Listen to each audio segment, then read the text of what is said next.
benda akan mengalami gaya reaksi juga terhadap gaya yang bekerja.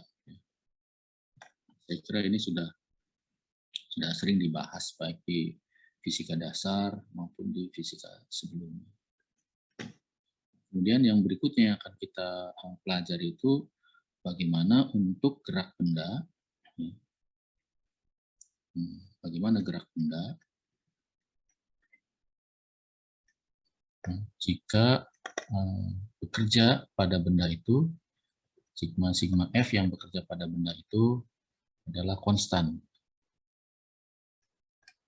Jika sigma F-nya itu konstan, tidak mengalami perubahan. Nah, dari gambaran hukum Newton tadi, bahwa setiap gaya yang bekerja pada benda itu akan menimbulkan perubahan pada benda berupa adanya percepatan, maka jika F-nya ini konstan, maka tentu saja A-nya ini juga konstan. Ya kan? Karena massa benda kan kita anggap konstan. Jadi kalau F-nya konstan, maka A-nya juga konstan. Demikian ini penjelasannya.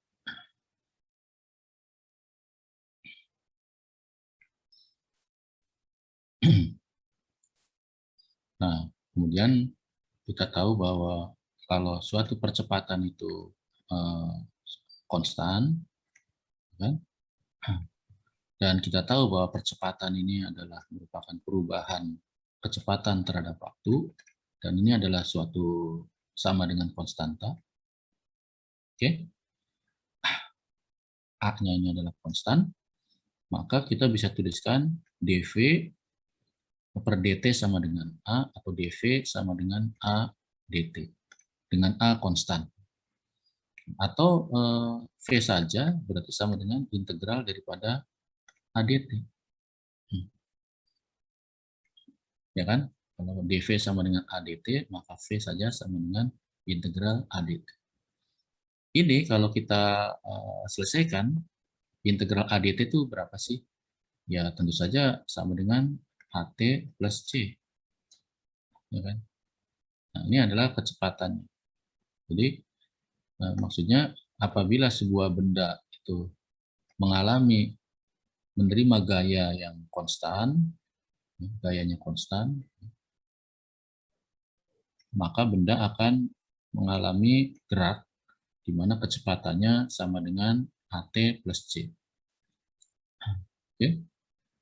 Jadi kalau gaya yang bekerja pada benda itu konstan, maka benda akan mengalami percepatan konstan, di mana kecepatannya akan bisa kita tentukan atau bisa kita hitung dengan menggunakan persamaan di bawah. Itu sih ini prinsipnya itu. Apalagi yang bisa kita tarik kelanjutannya.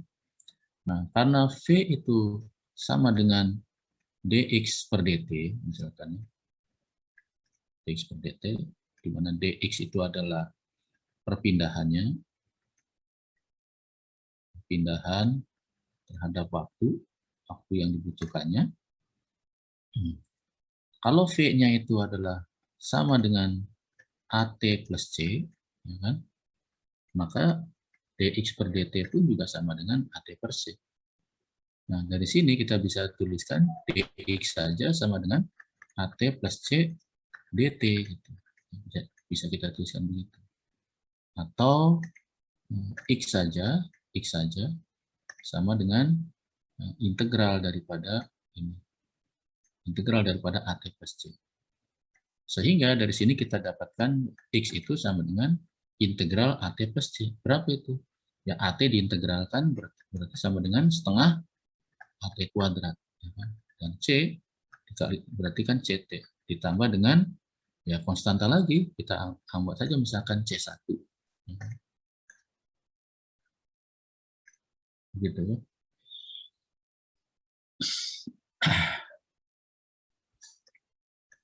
Itu beberapa konsekuensi-konsekuensi yang berkaitan dengan benda yang mengalami percepatan konstan. Maka kecepatannya adalah sama dengan AT plus C, dan posisinya adalah setengah AT kuadrat plus CT.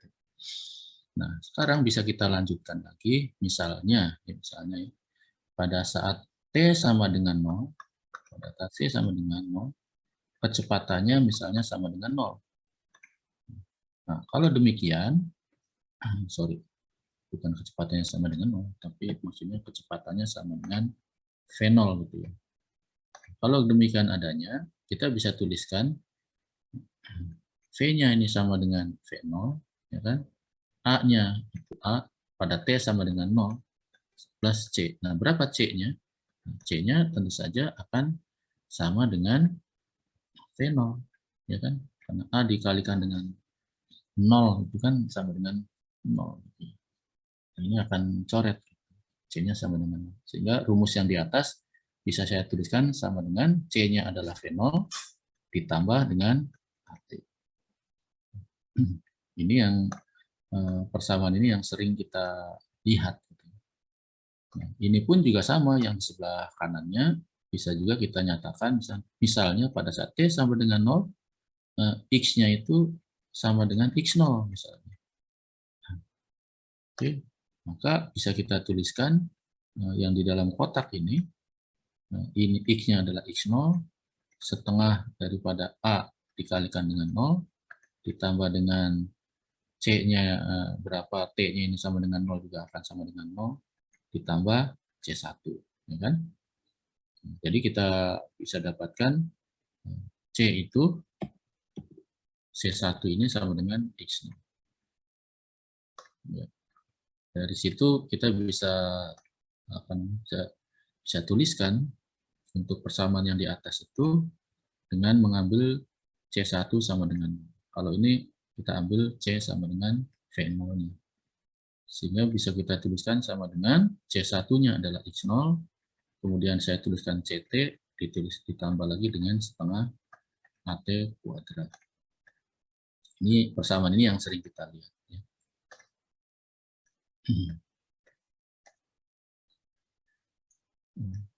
Nggak bisa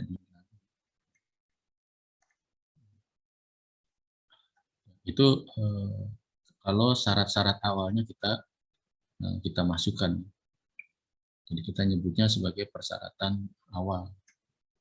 Syarat awal itu adalah saat di mana T-nya sama dengan 0. Bagaimana dengan variabel-variabel yang lain.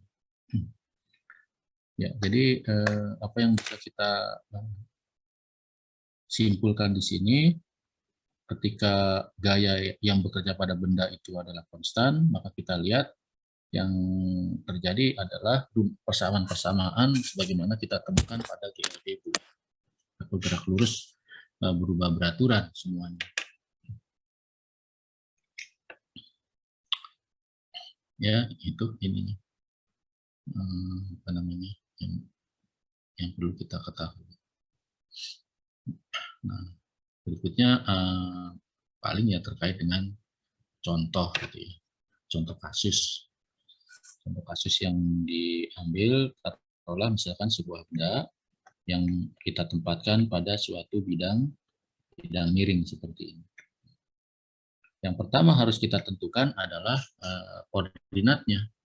Koordinatnya bidang miring ini adalah sebagai sumbu X-nya, kemudian yang tegak ini adalah sumbu Y-nya, seperti ini.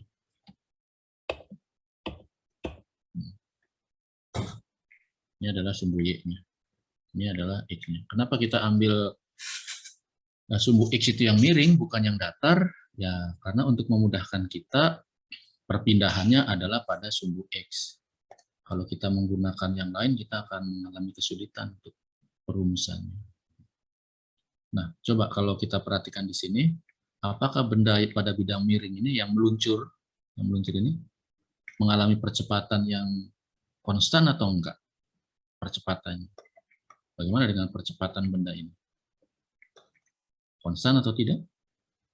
Nah, tentu saja kita bisa ambil dari gaya yang bekerja pada benda ini. Kalau umpamanya bidangnya ini adalah licin misalnya, maka gaya yang bekerja itu hanya satu, Hanya satu-satunya gaya yang bekerja pada benda ini. Apa itu? Ya gaya berat yang besarnya adalah sama dengan mg. F ini yang bekerja pada benda sama besarnya ya sama dengan m dikalikan g. Besarnya ya. Oke. Nah, gaya ini bisa kita uraikan terhadap arah sumbu X yang mana sejajar dengan sumbu X-nya. Kemudian satu lagi yang sejajar dengan sumbu Y-nya.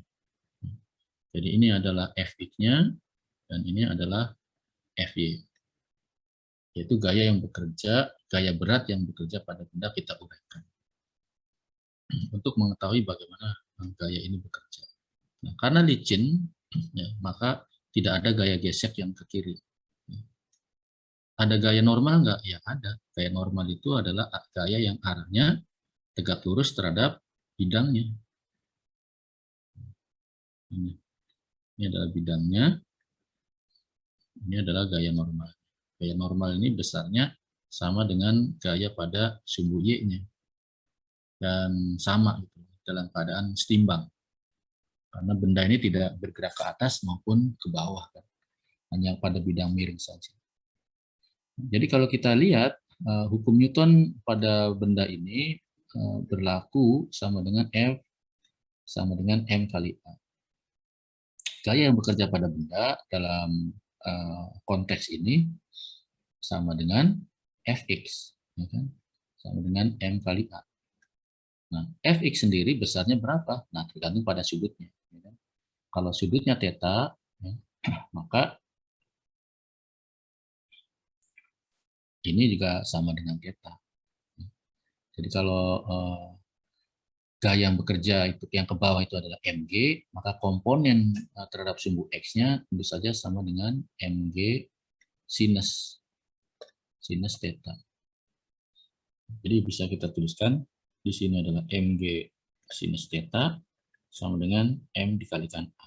M dengan m bisa kita coret sehingga benda ini mengalami percepatan sebesar g sin theta. Ini adalah percepatan yang dialami oleh benda yang bergerak pada bidang miring. Jadi bagaimana percepatannya? Apakah konstan atau tidak? G dikalikan sin theta. Ya, kita anggap G-nya ini kan percepatan gravitasi misalkan 9,8 meter per detik kuadrat. Otomatis G ini konstan. Nah, sin theta konstan atau tidak? Besarnya. Ya, kalau kemiringan papannya itu tidak diubah-ubah, ya kan, diem, misalnya sudutnya dia dibikin tetap taruhlah 45 derajat, misalnya, tetanya 45 derajat, maka G dan theta dua-duanya konstan. Sehingga A-nya ini pun juga akan konstan. Nah, berapa besarnya? Ya, G dikalikan sin theta. G-nya itu adalah 9,8 dikalikan dengan sinus 45 derajat kalau tetanya dalam contoh ya, misalnya seperti ini. Maka A-nya sama dengan ya sin 45 itu setengah akar 2, ya kan? Setengah akar 2. Kalau kita hitung berapa sin 45 itu?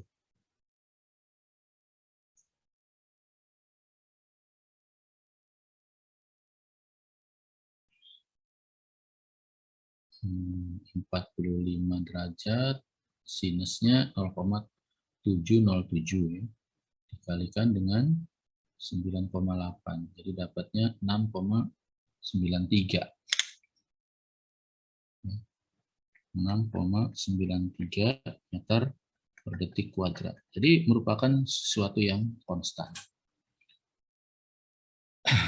Begitu, kecuali kemiringannya kita ubah, dinaikin, terus maka percepatan yang dialami oleh benda pada bidang miring tentu saja tidak lagi konstan.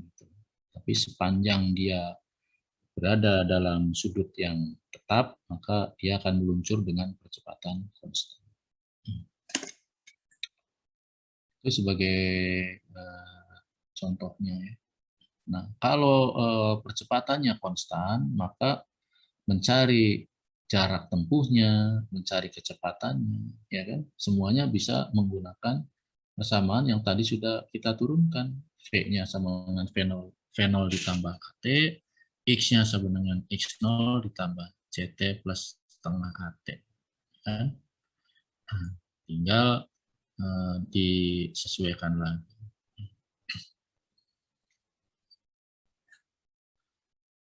Ya, begitu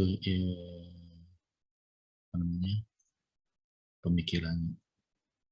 Tergantung kalau misalnya X-nya itu adalah 0, X0-nya sama dengan, ya, jika X0 itu posisi awalnya misalnya kita anggap 0, ya ini sih gampang ya, tinggal kita tuliskan saja X-nya sama dengan CT plus setengah T kuadrat.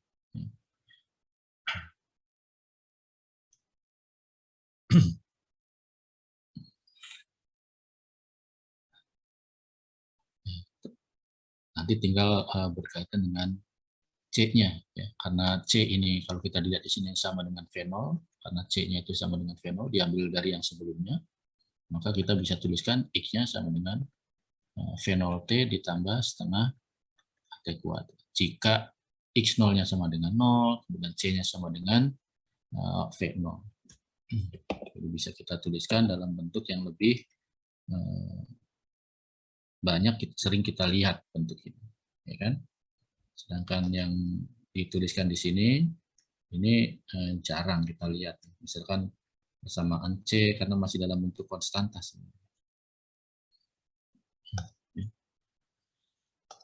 Mungkin begitu ininya.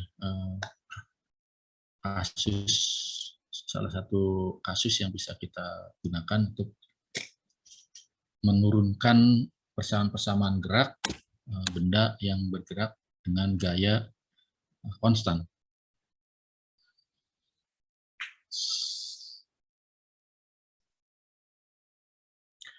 Nanti untuk catatannya ya bisa baca dari bukunya Fowles ya. Di Fowles ini baca saja pembahasan mengenai gaya konstan.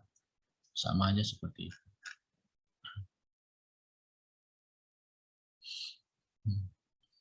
Paling terkait dengan eliminasi waktu untuk menurunkan persamaan ini. Yang kedua ini. Eliminasi waktu itu maksudnya ada dua persamaan. V sama dengan V0 ditambah AT. Kemudian ada persamaan lagi X sama dengan V0T ditambah setengah AT kuadrat. Ini kalau kita sandingkan, maka bisa kita lihat, ya kan? Masing-masing dikalikan dengan T, ya kan? AT kuadrat, ini V0T misalnya, ini juga VT. Nah, V0T kan bisa kita coret. Gitu, ya. Jadi VT dikurangi X, kemudian di sini adalah AT kuadrat, menjadi ya setengah AT kuadrat juga kalau dikurangi.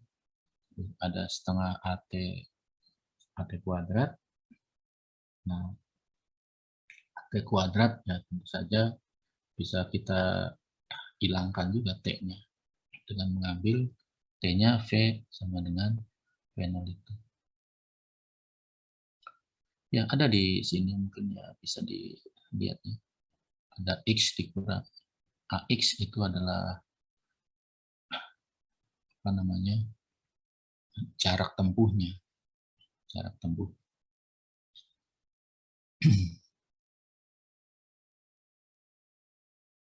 Apalagi yang bisa diambil dari sini. Ada 2A, kemudian X untuk menghilangkannya. Ya, jadi maksudnya selain kedua persamaan ini, ada satu persamaan lagi yang berlaku, yaitu V kuadrat sama dengan V0 kuadrat ditambah 2AX. Maksudnya ini ya, bisa diturunkan. Ini bisa diturunkan dari persamaan ini.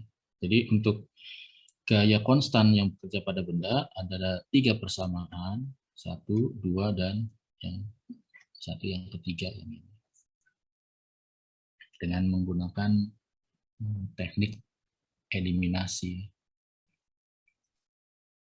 Eliminasi itu memasukkan nilai T-nya sebetulnya.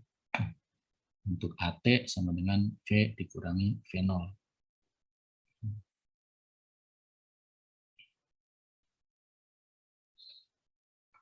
Ya, mungkin begitu penjelasannya. Sampai di sini ada yang ingin ditanyakan mungkin?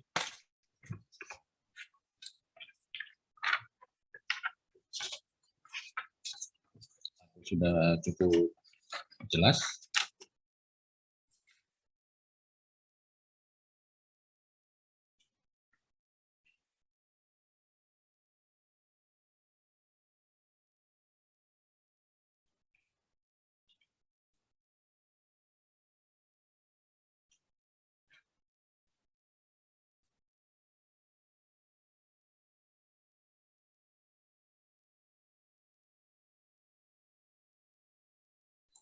Iya, jelas, Pak.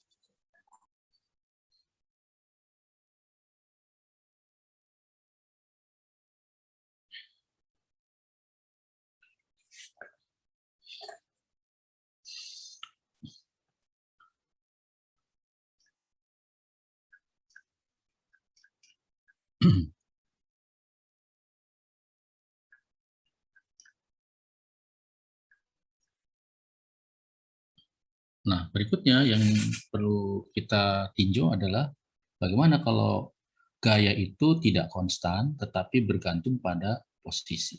Jadi F-nya itu merupakan fungsi dari posisi Fx gitu ya, nilainya. Apa contohnya gaya yang bergantung pada posisi? Ada yang bisa memberikan contoh?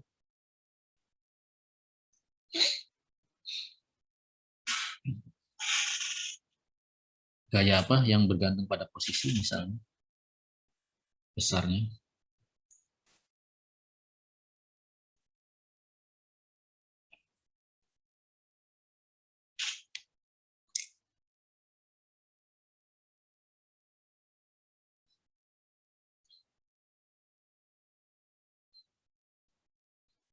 Gaya Hmm.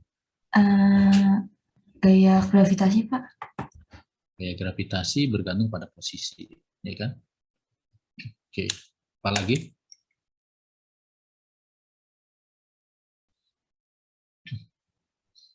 Berikan contoh gaya yang bergantung pada posisi. Selain gaya gravitasi, ada gaya apa lagi? Pegas dan kolom. Gaya pegas, ya kan? Untuk gaya gravitasi, kita tahu bahwa F itu adalah sama dengan G M1 M2 per R kuadrat. Jadi F-nya ini bergantung pada F-nya bergantung pada R.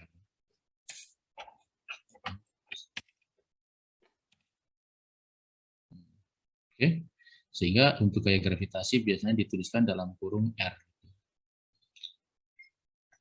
Kemudian yang berikutnya adalah apa tadi? Gaya Coulomb, ya kan?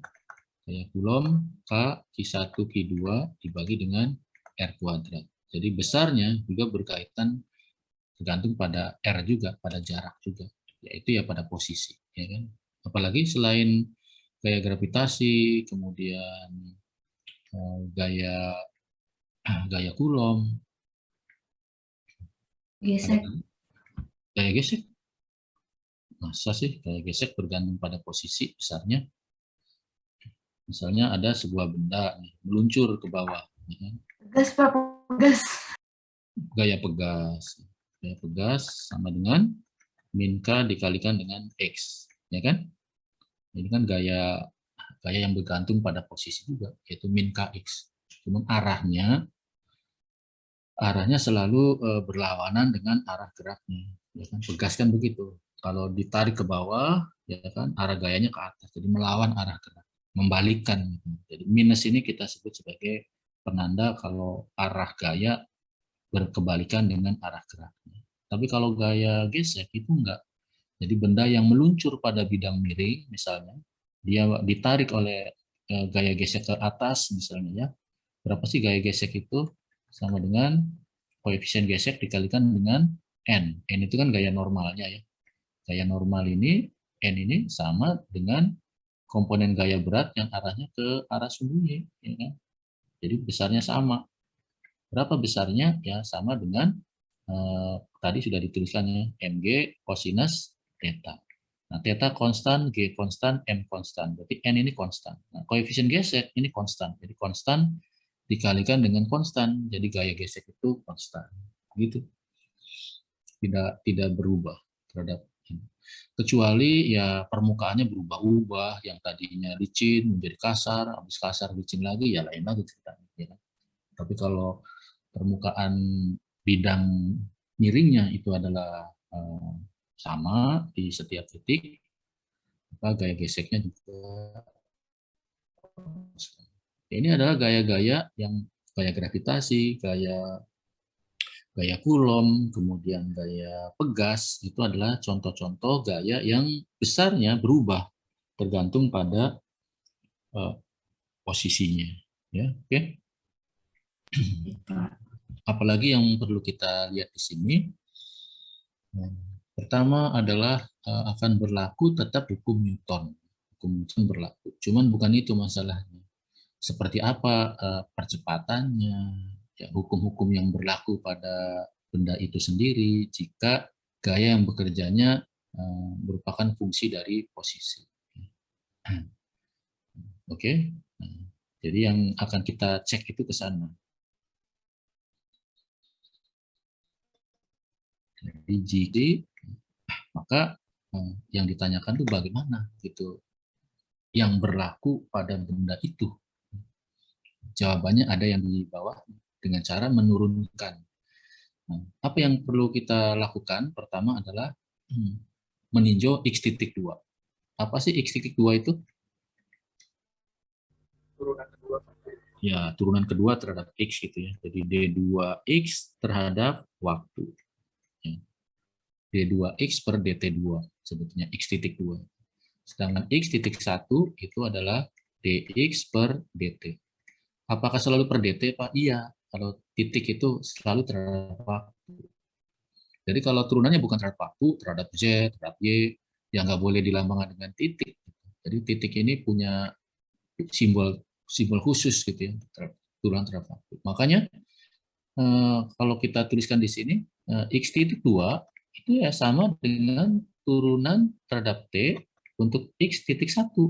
Titik 2 itu turunan dari X.1 gitu kan. Makanya dituliskan seperti ini. Boleh kan begitu ya? Jadi X.2 itu sama dengan turunan daripada X.1. Nah, X.1 itu apa sih? Ya, bisa kita tulis lagi di sebelah kanannya. Ya kan? Kalau kita tuliskan, saya boleh tuliskan D per DT, X titiknya ini saya tuliskan menjadi DX per DT. Kan begitu. Sehingga di sebelah kanan perhatikan ada D per DT, kemudian DX per DT. Nah, cuman isunya bukan di situ ya. Isunya bukan di situ. Ini sebenarnya akan dicoba dilakukan suatu manipulasi. DX titik per DT ini sama dengan ini, DX titik per DT itu ini.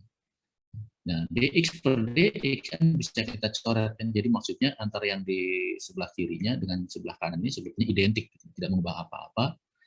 Cuman ini akan mempunyai konsekuensi kalau dituliskan dengan cara di sebelah kanan, maka DX per DT ini bisa kita ganti menjadi V di sini. Ya kan? Sedangkan DX titik per DT bisa tuliskan dengan DV per DT. Karena V itu sama dengan DX titik per DT. Kan begitu ya. Idenya sih seperti itu.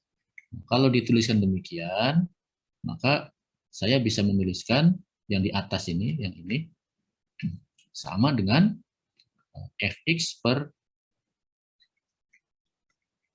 F ini sama dengan Mx.2.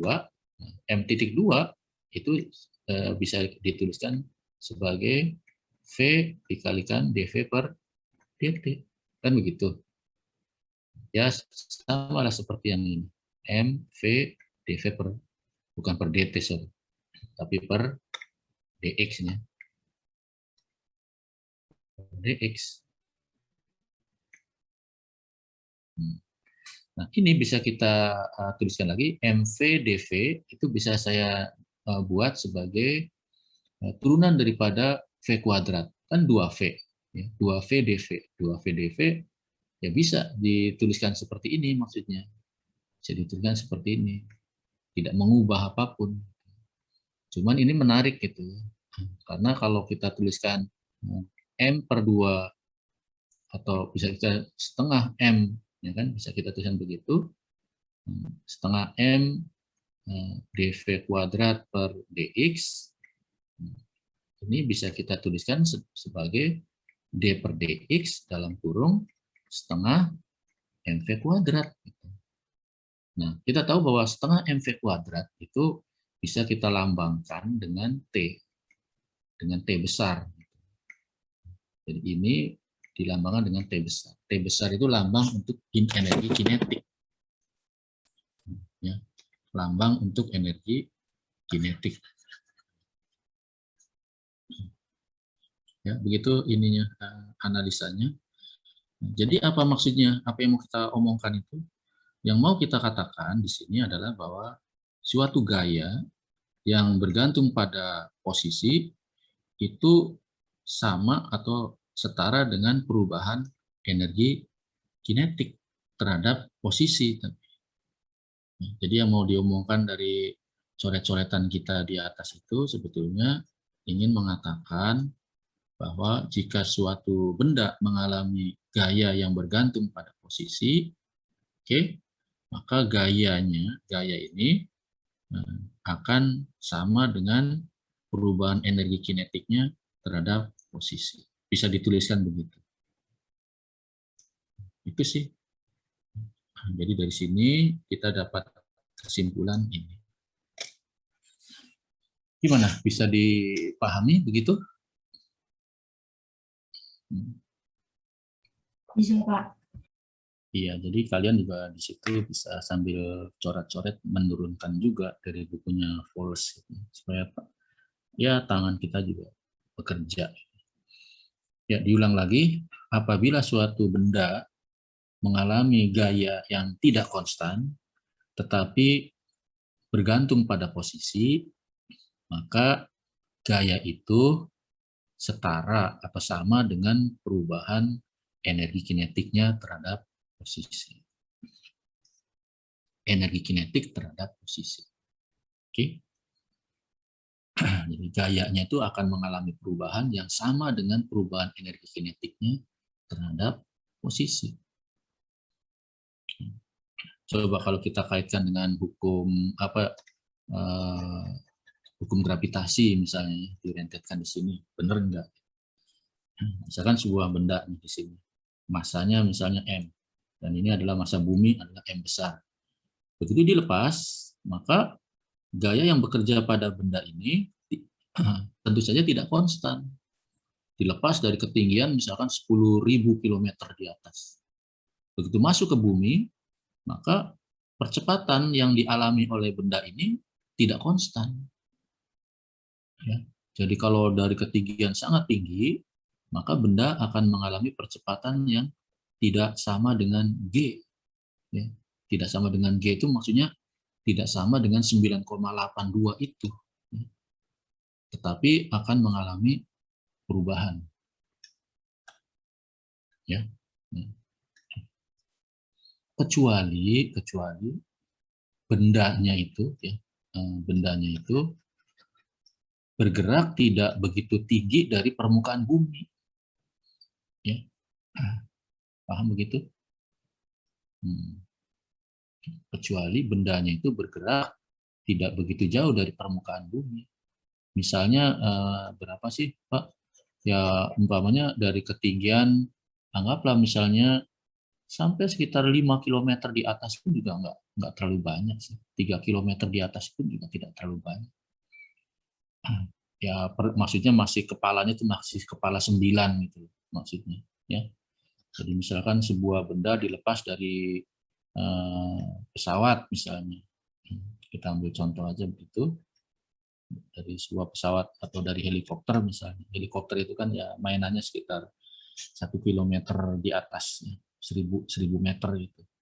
maka G di setiap titik ini, G-nya itu ya kurang lebih sama dengan 9,81 atau 98 sekian meter per detik kuadrat. Besar percepatannya itu bisa dianggap konstan. Tapi kalau dilepasnya itu dari ketinggian yang ribuan kilometer, 10.000 kilometer, mungkin 5.000 kilo, 5.000, ya itu sudah jelas gayanya atau percepatan bendanya tidak konstan. Nah, kalau kita lihat energi kinetiknya, ketika di sini, ya energi kinetiknya tentu saja karena kecepatannya masih rendah ya kecil. Begitu ke sini, energi kinetiknya pun juga akan membesar, ya kan? Nah, besarnya gaya yang bekerja ini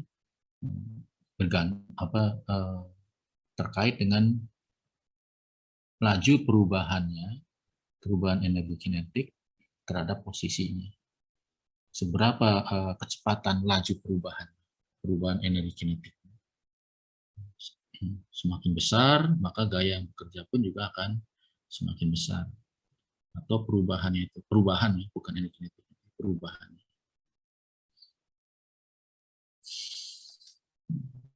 Itu sih ininya ya, yang perlu diperhatikan. Jadi poinnya ada di sana ya. Oke, coba kita pelajari selanjutnya.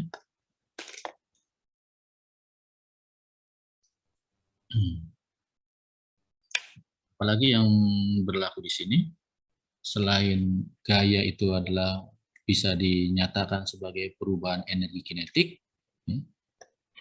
Kemudian yang kedua adalah berkaitan dengan usahanya, ya. Di mana usaha daripada benda itu sama dengan perubahan energi kinetiknya dari energi kinetik awalnya. Jadi besarnya usaha bisa dihitung berdasarkan perubahan energi kinetiknya. Kita tahu bahwa usaha atau W itu sama dengan gaya dikalikan dengan perpindahannya, F dikalikan S. Betul nggak? Oke.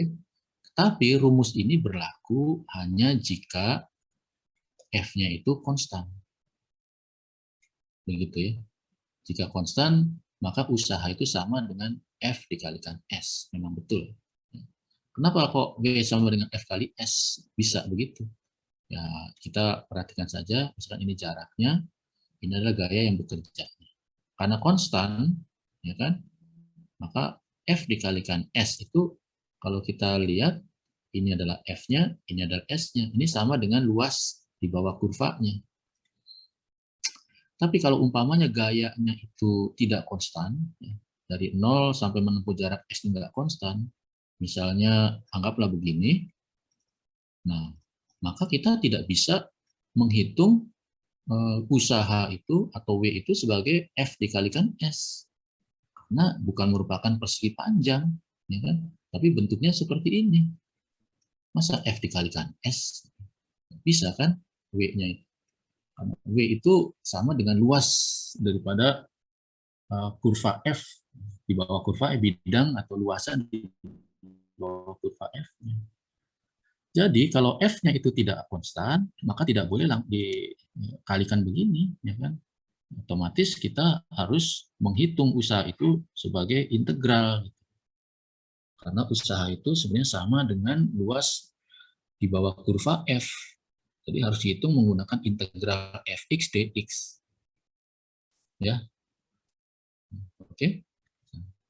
Oke ya. Nah, sekarang dari yang pertama ini, dari sini, kan kita dapatkan Fx itu sama dengan dt per dx. Oke.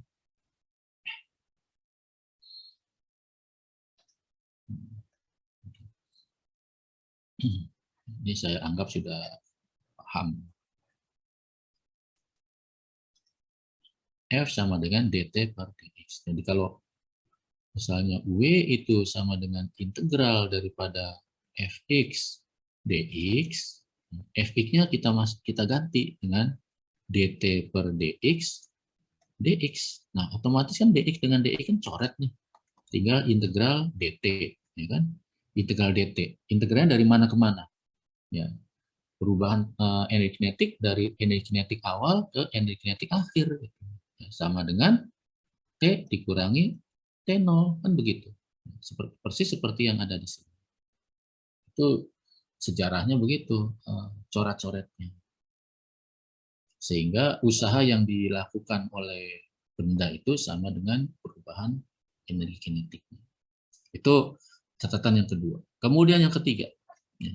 Jadi jika F ini adalah merupakan fungsi daripada posisi, maka berlaku pertama, gayanya itu sama dengan perubahan energi kinetik terhadap posisi. Kedua, usaha sama dengan perubahan energi kinetiknya. Yang ketiga, nah di sini berlaku Fx itu sama dengan d per dx dari V. Oke.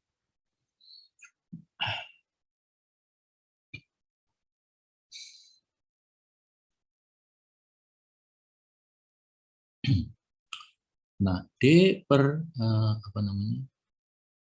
D per dx daripada V ini ya, bisa kita tuliskan sebagai d per dx, V-nya di sini. Oke. Nah, d per dx bisa saya tuliskan sebagai divergensi begini, lambang vektor dikalikan dengan V. Jadi dari sini saya bisa tuliskan secara simboliknya ini gradien yang disebut bukan divergensi. Gradien daripada V sama dengan F. Jadi apa maksudnya? Maksudnya adalah gaya. Gaya itu bisa dihitung dari divergensi daripada V. V itu apa? V itu adalah suatu fungsi yang bergantung pada posisi. Apa itu fungsi yang bergantung pada posisi? Adalah fungsi potensial. Fungsi potensial. Jadi apa yang mau dikatakan di sini? Yang ketiga itu, jika suatu gaya yang bekerja pada benda itu adalah bergantung pada posisi, maka besarnya gaya itu sama dengan bisa dikatakan perubahan energi potensialnya. Ya begitu ya idenya itu. Ya mudah-mudahan bisa dipahami. Mudah-mudahan begitu. Ya, tiga kondisi ini yang perlu kita ketahui. Nah, nanti ada rentetan lanjutannya karena ada satu sifat divergensi, sifat gradien dari suatu fungsi, di mana kalau umpamanya suatu gradien, misalkan gradien dari V ini sama dengan min F begitu, kalau umpamanya kita dikurkan, jadi yang sebelah kiri kita kerkan, sebelah kanan juga kita kerkan, maka kur daripada suatu gradien ini sama dengan 0. Jadi satu sifat yang akan kita dapatkan itu bahwa kur daripada F ini akan sama dengan 0. Ini. Itu setara dengan nomor 3. Jadi jika suatu benda mengalami gaya yang bergantung pada posisi, maka kurel daripada gaya itu akan sama dengan 0. Oke. Nah, gaya yang nilai kurulnya itu sama dengan 0 disebut sebagai gaya konservatif istilahnya. Ya itulah ininya ya, ceritanya itu begitu. Mungkin sampai di sini ada yang ingin ditanyakan.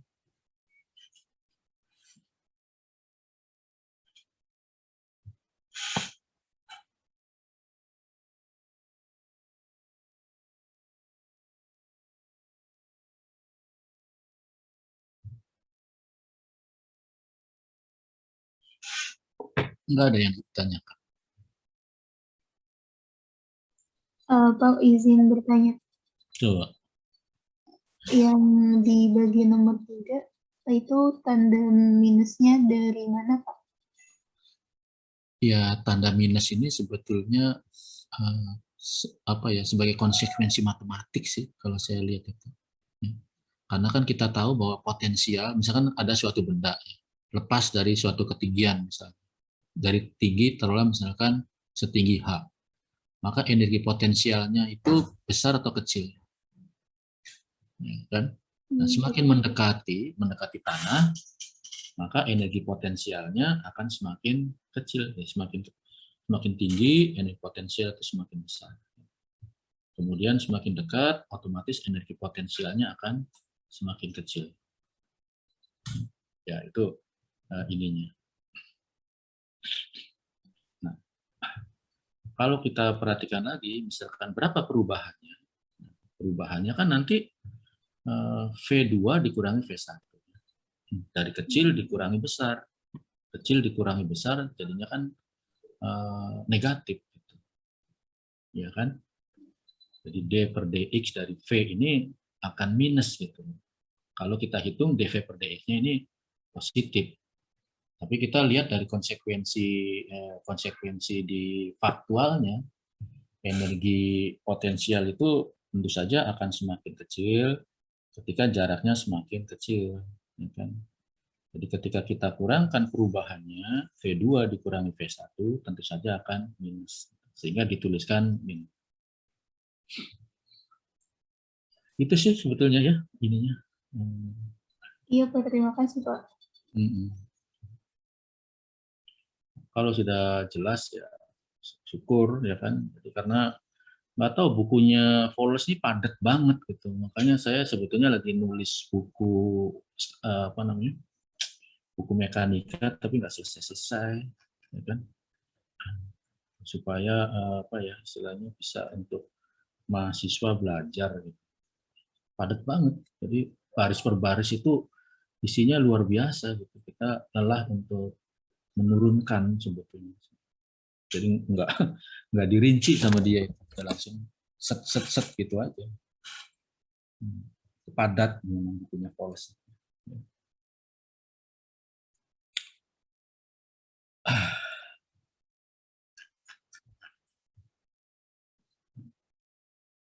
Ya, kalau kita coba ikuti ya rentetan cerita berikutnya di sini dari Fowles,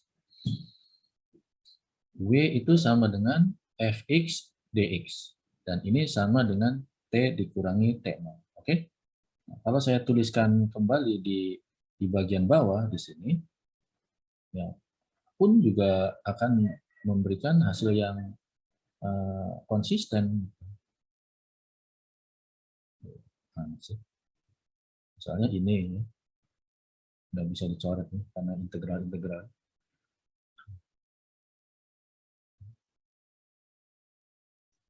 Coba kita pelajari yang berikutnya. Jadi dari sini kita bisa lihat bahwa W sama dengan F integral Fx dx. Oke.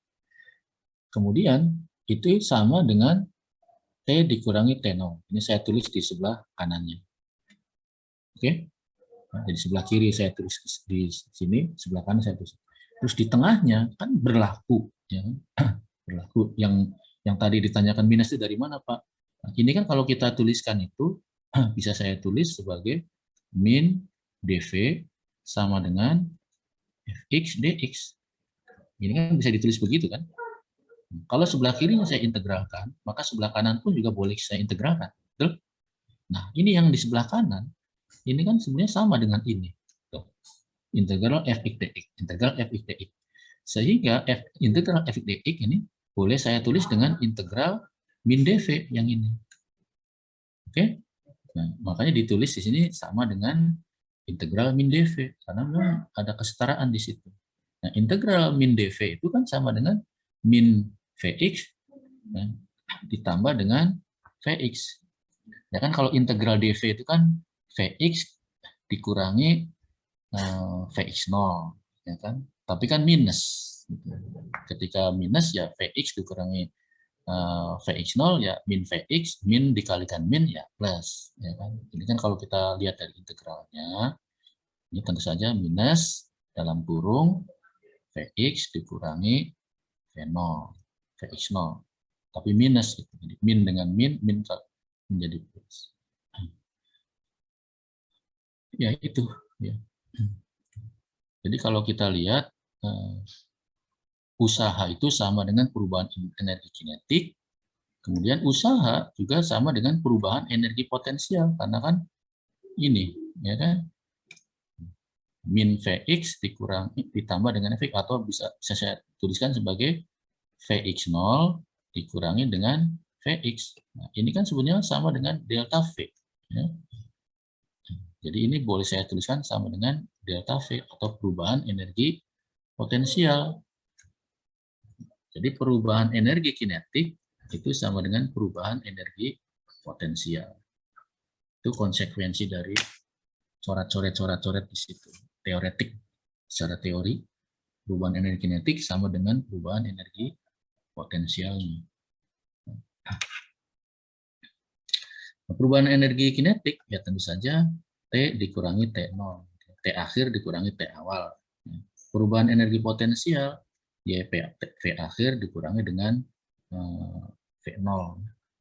Atau kalau kita lihat nih, karena yang lebih besar itu adalah awalannya, ya, bisa saya tukar begini, sama dengan V1 atau V akhir.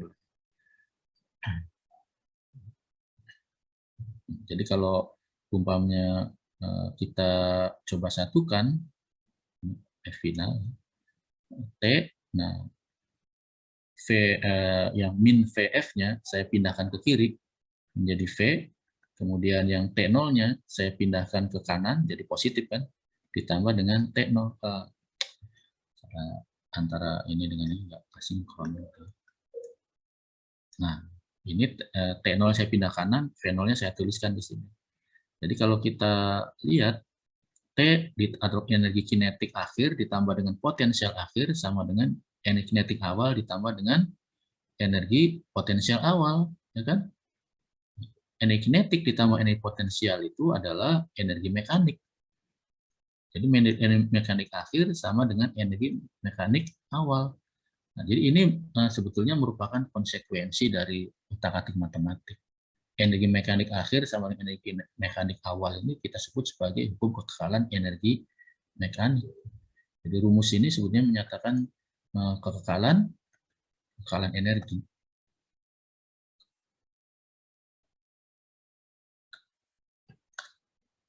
Oke ya. Jadi berlaku hukum kekekalan energi jika suatu benda mengalami gaya yang bergantung pada posisi. Berlaku hukum kekekalan energi. Bagaimana dengan gaya yang konstan tadi? Ya, pada gaya yang konstan pun juga ya berlaku juga hukum kekekalan energinya. Sepanjang tidak ada disipasi energi. Bagaimana membuktikannya? Nah, itu yang bisa lakukan untuk etik yang konstan. Apakah berlaku seperti itu? Itu bisa diturunkan dalam kajian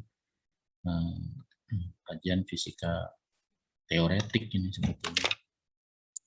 Itu beberapa hal yang ingin disampaikan pada perkuliahan hari ini terkait dengan tinggal bagaimana prinsip-prinsip yang tadi itu ya kan diterapkan dalam kasus-kasus yang misalkan pada kasus jatuh bebas, free fall misalnya, ya kan. Kemudian diterapkan juga pada gravitasi yang berubah terhadap yang tadi itu ya, yang tadi dikatakan berubah terhadap posisinya untuk ketinggian tertentu. Seperti apa ininya, gaya yang bekerjanya dan gerakannya misalnya. Sampai ke ditemukan suatu teoretik mengenai kecepatan lepas gitu atau escape velocity. Bisa dihitung berapa kecepatan lepasnya. Ini kasus-kasus nih yang dibahas di sini.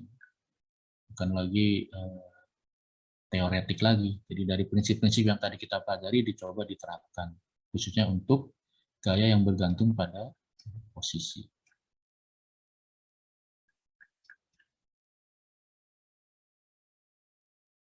Itu ya. Untuk yang kecepatan gaya bergantung pada kecepatan nanti kita bahas pada sesi berikutnya di hari Selasa. Untuk hari ini kita bahas sampai gaya bergantung pada posisi saja. Habis itu nanti ya ada tugas yang bisa diberikan ke mahasiswa, kemudian dikerjakan.